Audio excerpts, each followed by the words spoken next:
এতগুলা মাছ ইজিলি কিভাবে ধরবেন তা নিয়ে থাকছে আজকের ভিডিওটি। কাকা হচ্ছে চাই উঠাচ্ছে। চাই বেসিক্যালি একটা বাক্সের মতো, যা আপনি পানির নিচে দিয়ে রাখবেন আর কিছুক্ষণ পর বা ঘন্টাখানেক পর চেক করলেই দেখবেন মাছ ধরে বসে থাকবে।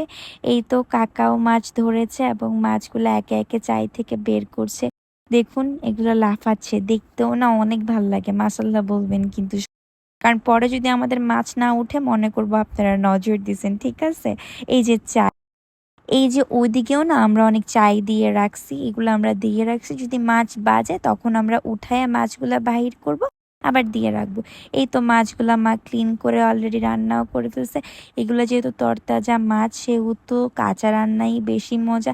মাছটা যদি আপনি ঝোল ঝোল করে, পাতলা ঝোল করে, ঝাল বেশি করে দিয়ে টমেটো দিয়ে রান্না করেন, উফ, খেতে যেন অমৃত। আর তরতাজা মাছের একটা আলাদা স্বাদ আছে বলে কথা। এখানে আমি বেসিক্যালি পুঁটি মাছ আর গুলশা মাছ নিয়েছি। টাটা।